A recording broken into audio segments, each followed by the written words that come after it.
नमस्कार साथियों, आज मैं आपको इलेक्ट्रिशियन फर्स्ट ईयर का मॉड्यूल 11 ट्रांसफार्मर बतलाने वाला हूं। तो वीडियो में शुरू से लेकर अंत तक बने रहिएगा। तो चलिएगा इस वीडियो को स्टार्ट करते हैं। आपका पहला क्वेश्चन क्या लिखा हुआ है? ट्रांसफार्मर तेल में नमी को रोकने के लिए ब्रेदर में किस सामग्री का उपयोग किया जाता है? ये सामग्री है सिलिका जेल। देखो सिलिका जेल कह सकते हो। ट्रांसफार्मर तेल में नमी को रोकने के लिए, ट्रांसफार्मर तेल है उसमें नमी को रोकने के लिए ब्रेदर में किस सामग्री का उपयोग किया जाता है? Silica gel. सिलिका, देखो सी और लिका मतलब सी लिका। ऐसे मानो ना, ट्रांसफर मतलब को क्या हो रहा है? ट्रांसफर हो रहा है। ट्रांसफर कहाँ होता है? मतलब बोलता है ये जेल से वो जेल जाना। ये क्या होगा? ट्रांसफर हो रहा है। तो ट्रांसफार्मर तेल में नमी को रोकने के लिए, देखो नमी को रोकने के लिए, देखो मान लो हम ट्रांसफ़र कर रहे हैं इस लाइन से उस लाइन में ट्रांसफ़र कर रहे हैं, तो क्या कर रहे हैं? तेल के नमी को रोक रहे हैं। तो ट्रांसफार्मर तेल में नमी को रोकने के लिए ब्रेदर में किस सामग्री का उपयोग किया था? ब्रेदर में जो है सिलिका जेल। Silica gel. देखो ट्रांसफार्मर तेल में नमी को रोकने के लिए, ट्रांसफार्मर तेल में नमी को रोकने के लिए ब्रेदर में किस सामग्री का उपयोग किया? Silica gel. Silica gel.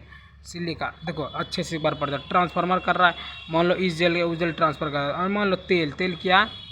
Silica. सिली मतलब सील पैक रहता है। तेल का क्या रहता है? सील पैक रहता है ना।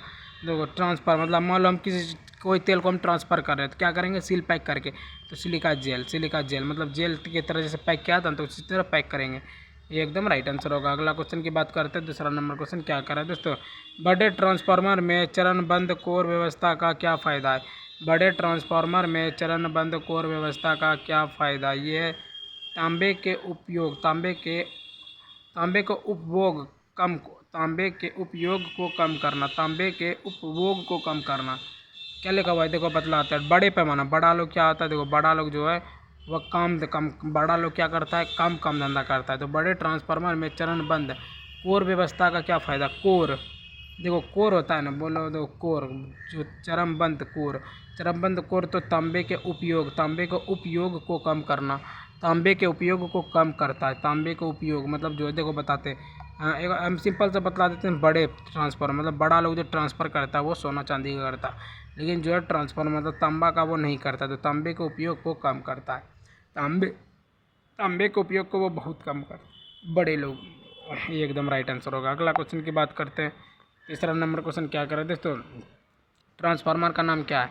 ये वाले ट्रांसफार्मर का नाम क्या है? ये दोस्तों कोर प्रकार का ट्रांसफार्मर। कोर प्रकार का ट्रांसफार्मर। कोर, देखो कोर प्रकार का कैसे होगा? तो कोर, ये एक कोर है, ये एक कोर है। तो क्या है? कोर प्रकार का ट्रांसफार्मर मतलब ऐसे मान लो ये इसको ट्रांसफ़र कर रहा है, लेकिन ये क्या है? ये एक और है, फिर लेकिन यहाँ कोर लिखा हुआ है। देखो अगर मानो ये एक छोर है, बोलता है ना छोर है, तो ये हो गया कोर मतलब और है तो कोर, और ये छोर है तो कोर। तो कोर प्रकार का ट्रांसफार्मर, कोर प्रकार का ट्रांसफार्मर, कोर। देखो बोलता है ना ये कोर है।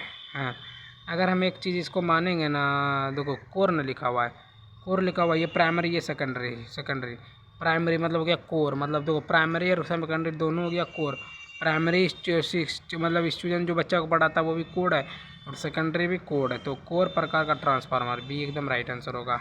अगला क्वेश्चन की बात करते हैं। चौथा नंबर क्वेश्चन क्या कर रहे हैं? तो यदि दो ट्रांसफार्मर समांतर में जुड़े हो तो कौन सी शर्त पूरी होनी चाहिए? ये समान ध्रुवीयता। देखो यदि दो ट्रांसफार्मर समांतर में जुड़ी हो तो, यदि दो ट्रांसफार्मर समांतर में जुड़े हो तो कौन सी शर्त पूरी होनी चाहिए? समान ध्रुवीयता। देखो क्या लिखा हुआ है? देखो यदि दो है, दो मतलब बोलता है क्या? अब क्या बोल रहा है कि दो हो गया है ट्रांसफार्मर समांतर में जुड़े हुए दो, शर्त पूरी मतलब शर्त पूरा करने के लिए क्या होता है? ध्रुव आता है। अगर मान लो कोई चीज़ पर कोई शर्त लग रहा है तो वो क्या पूरा करने के लिए? ध्रुवीयता आता है। ध्रुवीयता, समान ध्रुवीयता मतलब समान रूप से आता है। यदि दो ट्रांसफार्मर तो क्या हो गया? ध्रुवीयता, ध्रुव। दो ट्रांसफर, देखो अगर हम सिंपल से बात मानेंगे ना, यदि दो ट्रांसफार्मर हो जाए, ट्रांसफर मतलब एक हो गया लाइट वाला ट्रांसफार्मर, एक हो गया ध्रुवीय वाला ट्रांसफार्मर। तो दो हो गया तो लाइट वाला ट्रांसफर देवे क्या, लेकिन हमको सिर्फ ध्रुवीय वाला ट्रांसफार्मर निकलता है। समान ध्रुवता भी एकदम राइट आंसर होगा। अगला क्वेश्चन की बात करते हैं। 5वां नंबर क्वेश्चन क्या करे? वर्तमान ट्रांसफार्मर का कोर कम प्रतिघात और कम कोर हानि क्यों जो है कर रहा है? ये जो करेगा ये पढ़ने में त्रुटि को कम करने के लिए, देखो क्वेश्चन पढ़ते हैं अच्छे से। वर्तमान मतलब वर्तमान में भी हम लोग क्या कर रहे हैं? पढ़ रहे हैं ना, तो वही समझ लो। वर्तमान ट्रांसफार्मर मतलब जो पढ़ने के बाद क्या होगा? ट्रांसफार्मर हो जाएगा वर्तमान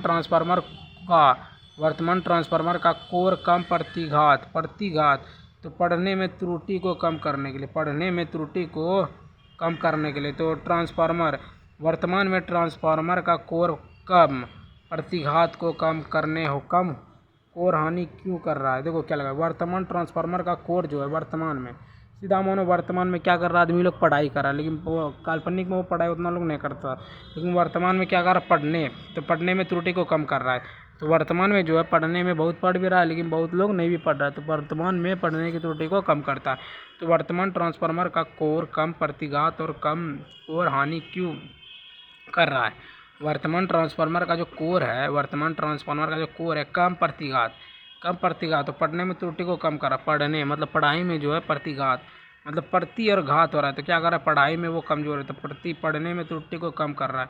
डी एकदम राइट आंसर होगा, पढ़ने में त्रुटि को कम कर रहा है। अगला क्वेश्चन 6 नंबर क्वेश्चन क्या कर रहा है दोस्तों, पावर ट्रांसमिशन पर लगे हुए ब्रेदर में नमी को कैसे नियंत्रित किया जाता है। पावर ट्रांसफार्मर पर लगे हुए ब्रेदर में नमी को कैसे नियंत्रित किया जाता है। यह सिलिका जेल का उपयोग करना देखो पावर ट्रांसफार्मर देखो पावर रहेगा तो क्या होगा, देखो जिसके पास पावर रहता है वो जेल वेल खटते रहता है, तो वही समझ लो। तो पावर ट्रांसफार्मर मेरे पास पावर है तो मारपीट करेंगे तो जेल जाएंगे। तो पावर ट्रांसफार्मर पर लगे हुए ब्रेदर में नमी को कैसे नियंत्रित किया जाता है, तो सिलिका जेल का उपयोग करके पावर ट्रांसफार्मर पर लगे हुए ब्रेदर में नमी को कैसे नियंत्रित किया जाता है, तो जेल में मतलब क्या हुआ सिलिका जेल का उपयोग करके। सिलिका जेल देखो पावर जिसको रहता है वो जो है सिल पैक रहता है, मतलब बोलता है ना हाँ मेरे पास पावर है, तो क्या है सिल पैक है, वो पैक है, पावर है लेकिन पैक है, तो सिलिका जेल मतलब वो जेल में क्या, मान लो कोई बंदा को पावर है लेकिन वो क्या है सील पैक है, मतलब जेल में जाके पैक है, लेकिन पावर वो होता है, लेकिन तब भी वो मारपीट करके पहले पावर अपना शट डाउन कर ले। तो पावर ट्रांसफार्मर पर लगे हुए ब्रेदर में नमी को कैसे नियंत्रित किया जाए, सिलिकॉन जेल का उपयोग करके। इसका राइट आंसर ये होगा। अगला क्वेश्चन की बात करते हैं 7वां नंबर क्वेश्चन क्या करा दोस्तों, ट्रांसफार्मर पर ओपन सर्किट परीक्षण द्वारा किस शक्ति हानि का आकलन किया जाता है। ये जो शक्ति हानि है कोर हानि देखो ट्रांसफार्मर कर रहा है, ट्रांसफार्मर पर ओपन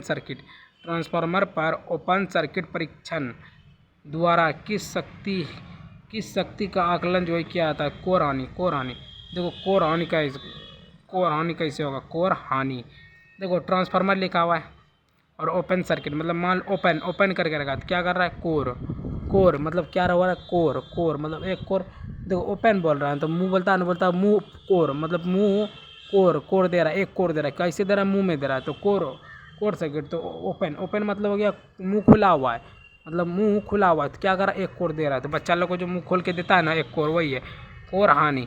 ट्रांसफार्मर पर ओपन सर्किट परीक्षण हेतु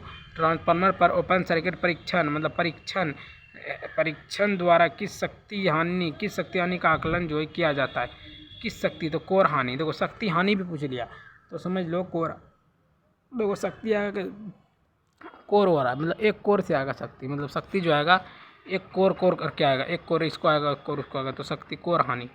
डी एकदम राइट आंसर होगा। अगला क्वेश्चन की बात करते हैं 8वां नंबर क्वेश्चन क्या करा दोस्तों, ऑफ लोड टैप बदलने के ऑपरेशन से पहले लोड क्यों काट दिया जाता है। ऑफ लोड टैप बदलने के ऑपरेशन से पहले लोड जो है क्यों काट दिया जाता है। ये जो लोड काटता है ये काटता है दोस्तों संपर्क, देखो आंसर ये है संपर्क बिंदुओं पर भारी स्पार्किंग से बचाने के लिए, संपर्क बिंदु पर भारी स्पार्किंग से बचाने के लिए, इसका क्वेश्चन देखते हैं क्या लिखा हुआ है। संपर्क बिंदु से भारी स्पार्किंग से बचाने के, देखो ऑफ लोड टैप बदलने के लिए, ऑफ लोड मतलब ऑफ कर देता, मान लो ऑफ कर देगा मोबाइल, जो ऑफ करेगा क्या करेगा वो संपर्क बिंदु खो देगा, मतलब उससे संपर्क नहीं कर पाएगा। मान लो हम अपना मोबाइल अभी ऑफ कर दिए तो अब तक वीडियो नहीं पहुंचेगा, मेरा मोबाइल ऑफ हो गया क्यों वीडियो नहीं पहुंचेगा। तो ऑफ लोड टैप बदलने के ऑपरेशन से पहले मतलब मोबाइल ऑफ करने से पहले जो लोड क्यों काट दिया था, संपर्क बिंदुओं पर भारी स्पार्किंग से बचने के लिए। संपर्क बिंदुओं से मतलब संपर्क कर देता है कि इसमें ये कुछ होने वाला है, तो संपर्क बिंदुओं से भारी स्पार्किंग से बचने के लिए जो है ऑफ लोड टैप बदलने में ऑपरेशन से अपने लोड को काट दिया जाता है। इसका राइट आंसर सी होगा। अगला क्वेश्चन की बात करते हैं दोस्तों 9वां नंबर क्वेश्चन क्या कर रहा है दोस्तों, ऑटो ट्रांसफार्मर का नुकसान क्या है। ऑटो ट्रांसफार्मर का जो नुकसान है द्वितीयक वाइंडिंग को अलग नहीं कर सकता। द्वितीयक देखो ऑटो ऑटो क्या होता है? देखो ऑटो ऑटो जो होता है बोलता है ना ऑटोमेटिक दे रहे हैं चलाने, तो ऑटोमेटिक देने से पहले भाई उसको तो पहले तुम जाके कुछ करो, तो क्या होगा, एक वो है एक तुम है, तो क्या होगा ऑटो द्वितीयक वाइडरिंग को अलग नहीं कर सकता है, द्वितीय वाइडरिंग को मतलब दूसरा वाइडरिंग, मतलब मान लो ऑटोमेटिक किया लेकिन तुम जो है अलग नहीं हो सकता उससे, क्योंकि वो ऑटोमेटिक है तो उसको ऑटोमेटिक से हटाना भी होगा।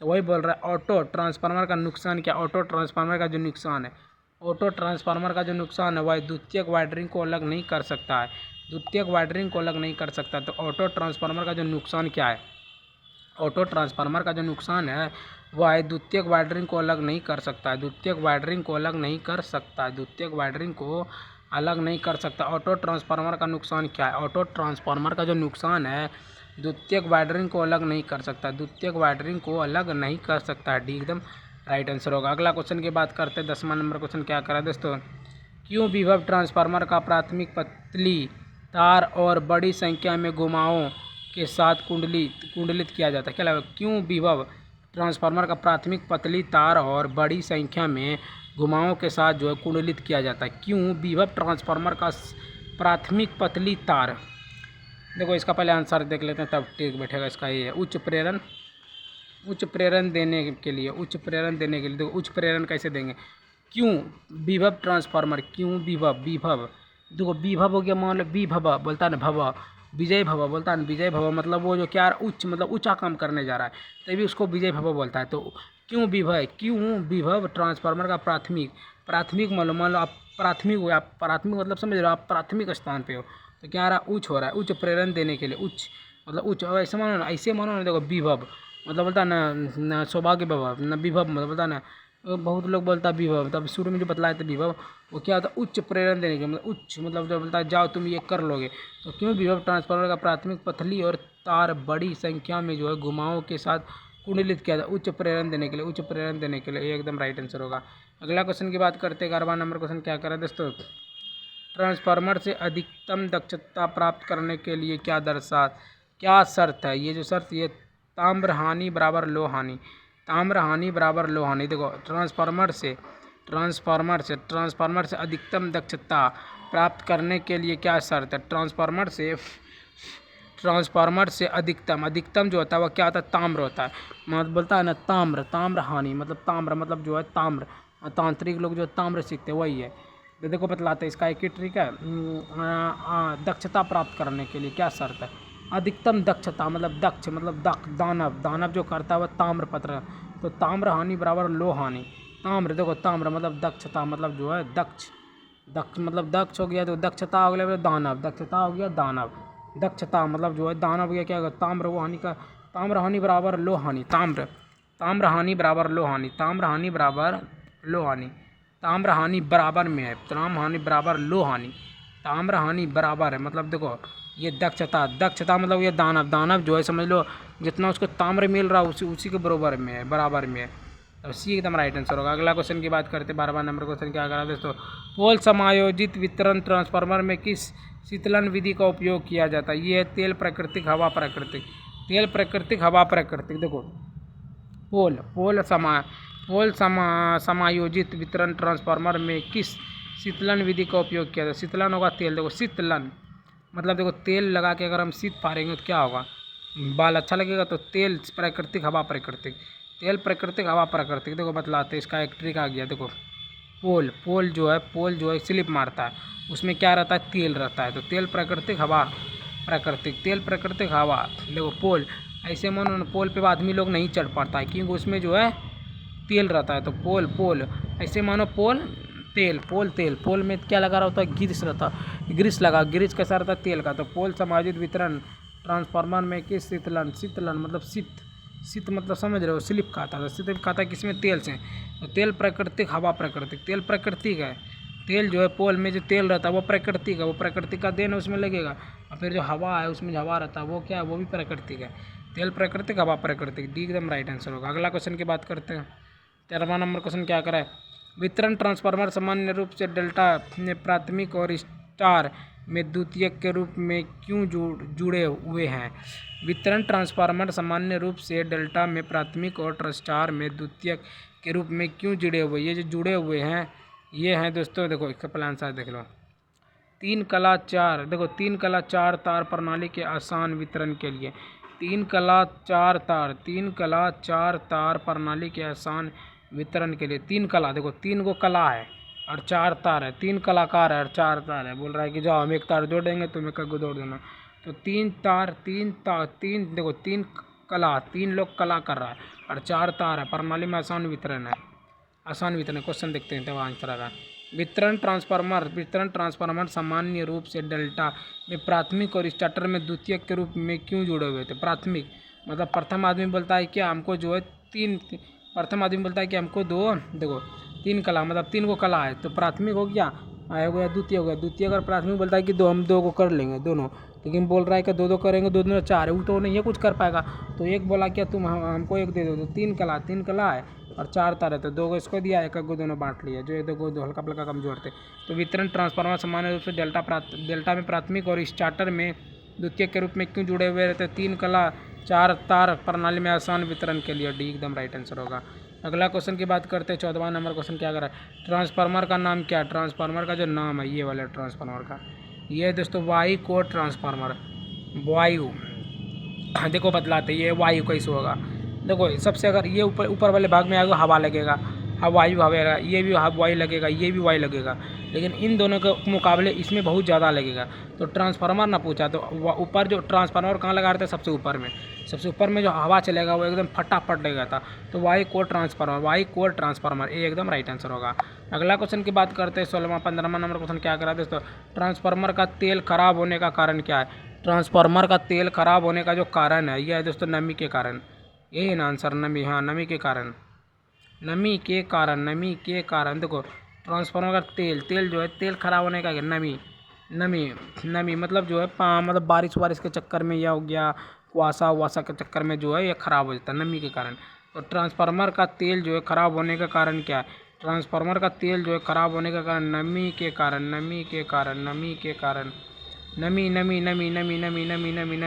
देखो ट्रांसफार्मर का तेल मतलब ट्रांसफार्मर का जो तेल है खराब होने का जो कारण क्या है? नमी के कारण। नमी, देखो ट्रांसफार्मर का तेल जो खराब होता है कैसे होता है? नमी के कारण। नमी मतलब नमी लग जाता तभी खराब होगा, इससे नहीं होगा। तो सी एकदम राइट आंसर होगा। अगला क्वेश्चन की बात करते हैं, 16वां नंबर क्वेश्चन क्या करा दोस्तों? एक आदर्श ट्रांसफार्मर में प्राथमिक वोल्टेज E1 V1 और माध्यमिक वोल्टेज E2 V2 के बीच का क्या संबंध है? E2 और V2, E1 और V1 और उसके बाद जो E2 और V2 इसका जो संबंध है, ये फिगर देख लो, यहाँ लिखा हुआ है, देखो IM E1 और V1 इसका ये तीनों लिखा हुआ है। इसका जो आंसर होगा ये होगा दोस्तों, देखो इसका आंसर ए लिखा हुआ है, E बराबर V1 एंड E2/2। देखो इसका तो सेम यही उतार दिया। देखो देखो ऐसे मानो ना, ई बराबर, देखो E1 बराबर V1 एंड, और E2 नहीं लिखा हुआ, E2 यहाँ से दे दिया, तो E2 बराबर V2। देखो इसमें सब बराबर में लिखा हुआ है, तो आप इसमें कंफ्यूज नहीं होइएगा। तो एक आदर्श ट्रांसफार्मर में प्राथमिक वोल्टेज E1 और V1 और माध्यमिक वोल्टेज E2 और V2 के जो बीच का संबंध होता है वो E1 बराबर V1 एंड E2 बराबर V2। तो इसका राइट आंसर ये होगा। अगला क्वेश्चन की बात करते हैं दोस्तों, 17वां नंबर, ट्रांसफार्मर की शीतलन विधि क्या है? ट्रांसफार्मर की शीतलन विधि, ये विधि क्या है? ये जो विधि है, ये है विधि दोस्तों तेल प्राकृतिक जो है ठंडा हो जाता है। देखो इसमें मान लो तेल है, ये क्या तेल है, तो तेल क्या हो रहा है? प्रकृति के कारण जो है ठंडा हो रहा है, यहाँ नीचे आके जम रहा है, लेकिन प्रकृति के कारण जो है ठंडा हो रहा है। तेल क्या हो रहा है? प्रकृति के कारण जो है ठंडा हो रहा है। देखो ठंडा होकर इसमें जम गया, तो तेल प्राकृतिक। तो ट्रांसफार्मर में शीतलन विधि का क्या उपयोग है? तेल प्राकृतिक ठंडा, ये क्या है? तेल है। ये क्या, देखो जैसे पानी रहता है ना, पानी ऐसे चलता है ना, वैसे तेल भी चलता है, लेकिन तेल जो है बहुत स्लो चलता है, ठंडा हो जाता है, क्योंकि वो पानी से ज़्यादा मोटा और भारी भी रहता है। तो ट्रांसफार्मर शीतलन में विधि का जो कार्य है वह दोस्तों तेल प्राकृतिक रूप से ठंडा हो जाता है। ये एकदम राइट आंसर होगा। अगला क्वेश्चन की बात करते हैं, 18वां नंबर क्वेश्चन क्या करा दोस्तों? आदर्श 2 वाइंडिंग ट्रांसफार्मर में किस प्रकार का EMF प्रेरित होता है? आदर्श 2 वाइंडिंग ट्रांसफार्मर में किस प्रकार का EMF प्रेरित होता है? अन्योन्य प्रेरित ईएमएफ, अन्योन्य प्रेरित ईएमएफ, अन्योन्य प्रेरित। देखो अन्योन्य पता आदर्श, आदर्श क्या है? आदर्श दो बैटरी, मान लो देखो आदर्श दो रहेगा, एक आदर्श को तो हम जानते हैं लेकिन दूसरा आदर्श जो को आ जाएगा सेम कैटेगरी का, सेम शक्ल का, तो क्या अन्योन बोलेगा? अन्योन है, ये सलाह अन्योन ही है, इसको हम नहीं जान रहे, मेरे शक्ल का है लेकिन नहीं जान रहे, लेकिन उसका डुप्लीकेट है। बहुत सारा मूवी में क्या बोलता है? अन्योन ही बोलता है, ये अन्य लोग है। तो आदर्श दो बैटरी में ट्रांसफार्मर में किस प्रकार के ईएमएफ की गणना करें? अन्योन्य प्रेरित ईएमएफ, अन्योन्य प्रेरित ईएमएफ भी एकदम राइट आंसर होगा। अगला क्वेश्चन की बात करते हैं, 19वां नंबर क्वेश्चन क्या करा दोस्तों? उच्च वोल्टेज प्रतिष्ठानों को मापने के लिए किस ट्रांसफार्मर का उपयोग किया जाता है? ये ट्रांसफार्मर है दोस्तों विभव ट्रांसफार्मर है। विभव देखो कैसे लगा, विभव उच्च, उच्च वोल्टेज मतलब उच्च मतलब ऊंचा काम करने के लिए क्या बोलता है? बोलता है ना विभव भव, बोलता है ना विजय भव, बोलता है ना विजय भव। तो यहाँ क्या विभव ट्रांसफार्मर, तो विजय भव बोलता है ना उच्च वोल्टेज प्रतिष्ठानों के लिए, मतलब उच्च वोल्टेज प्राप्त करने के लिए। देखो उच्च वोल्टेज प्राप्त करने क्या बोलता है? विभव ट्रांसफार्मर, विभव ट्रांसफार्मर।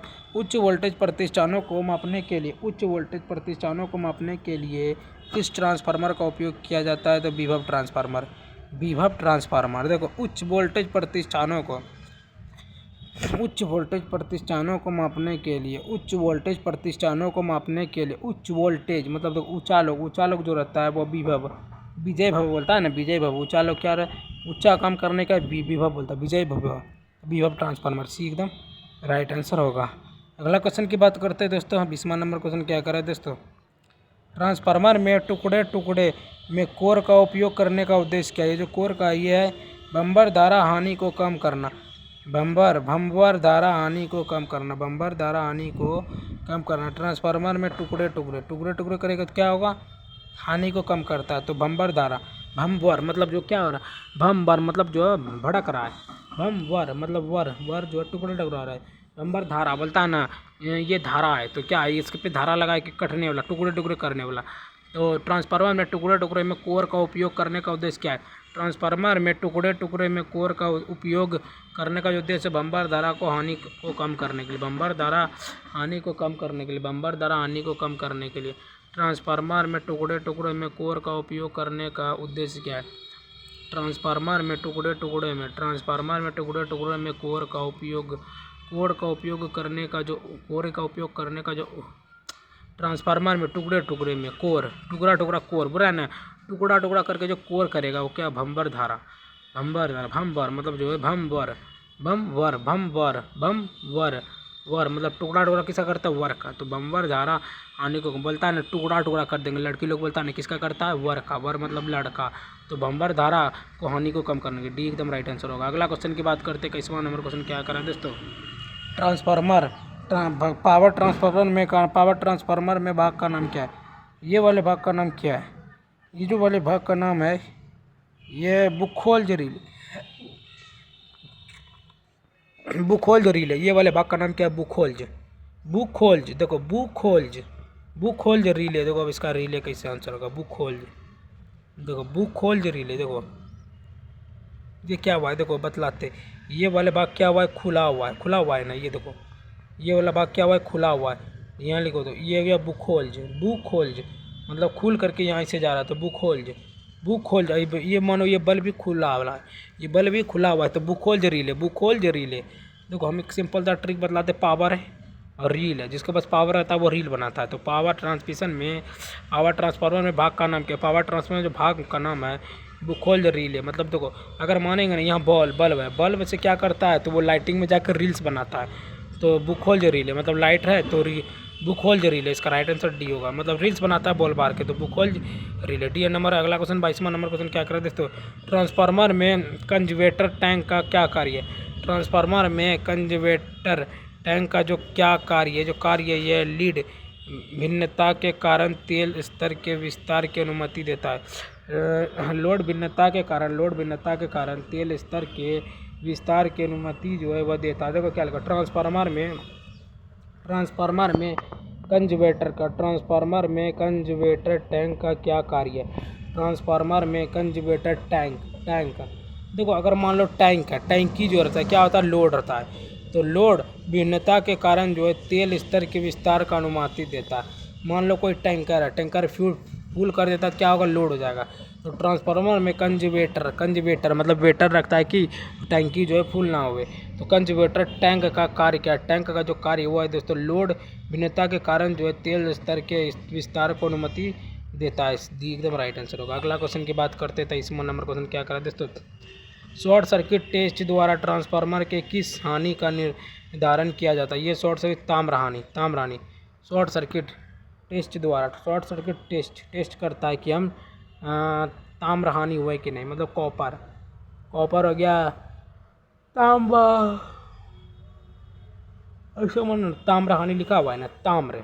देखो शॉर्ट सर्किट मतलब शॉर्ट लगाता है, देखो शॉर्ट लगाता है कि चेक करता है कि हाँ मेरा ताम्र विद्या काम करना है कि। तो शॉर्ट सर्किट टेस्ट में ट्रांसफार्मर में किस हानि का निर्धारण किया जाता है? ताम्रहानि। शॉर्ट सर्किट टेस्ट द्वारा ट्रांसफार्मर में किस हानि का निर्धारण जो है किया जाता है? ताम्रहानि। शॉर्ट सर्किट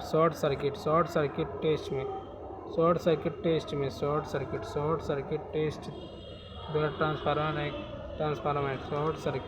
द्वारा ट्रांसफार्मर में किस हानि का निर्धारण किया जाता है? ताम्रहानि।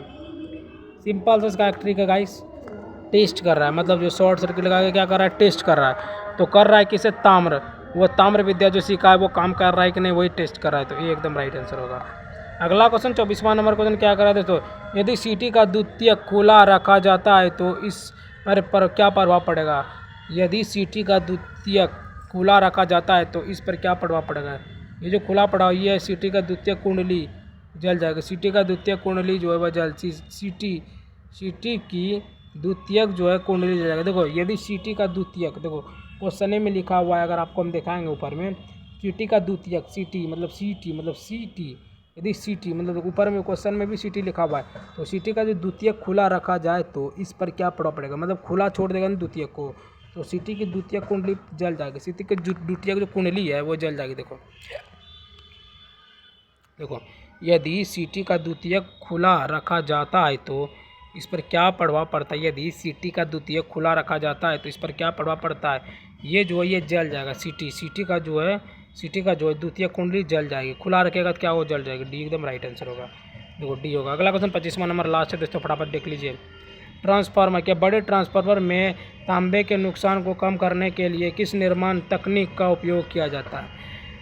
क्या लगा हुआ है? चरणबद्ध कोर व्यवस्था का उपयोग करें। चरण देखो बड़े ट्रांसफार्मर, देखो बड़ा लोग का क्या करता है? चरण छूता है। मान लो अभी मुकेश अंबानी है, उसका क्या करेगा? बड़ा लोग का चरण छुएगा। तो चरणबद्ध कोर व्यवस्था को कम करने के लिए, तो बड़े ट्रांसफार्मर में तांबे के नुकसान को कम करने के लिए किस निर्माण तकनीक का उपयोग किया जाता है? चरणबद्ध कोर व्यवस्था का उपयोग करके बड़े ट्रांसफार्मर में देखो बड़ा लोग, मान लो कोई बड़ा लोग है, तो बड़े ट्रांसफार्मर में तांबे के नुकसान को कम करने के लिए, तांबा का जो नुकसान है, देखो बड़े लोग क्या करता है? बड़े लोग बोलता नहीं, ये बड़ा लोग है, तो क्या कर रहे हैं? तो उसका चरण को, मतलब उसके जो चरण को धो के पी रहा है, बड़ा लोग को क्या करता है? जैसे मोदी है, मोदी बड़ा इंसान है, उसका अगर वो चरण धोगा ना तो बहुत लोग पीता है, वो बोलता है भगवान है, साला कुछ नहीं। तो बड़े ट्रांसफार्मर में तांबे के नुकसान को कम करने के लिए किस निर्माण तकनीक का उपयोग किया जाता है? यूज है चरणबद्ध कोर व्यवस्था का उपयोग करके। डी एकदम राइट आंसर होगा। तो गाइस आज मैंने आपको टोटल 25 बहुत ही महत्वपूर्ण प्रश्न बतला दिए, जो कि सभी प्रश्न बीटीएससी वर्क इंस्पेक्टर में पूछे जाने वाले बहुत ही महत्वपूर्ण प्रश्न थे। और गाइस ये जो प्रश्न थे ये लास्ट से मॉड्यूल थे, तो गाइस अगला मॉड्यूल जो है वो नहीं मिलेगा, क्योंकि लास्ट मॉड्यूल था और लास्ट वीडियो है। तो आप लोग से वीडियो को लाइक, सब्सक्राइब, शेयर, एक प्यारा सा कमेंट जरूर कर दे। ठीक है गाइस, मिलते हैं किसी और नए वीडियो के साथ, तब तक के लिए बाय बाय, जय हिंद, जय भारत।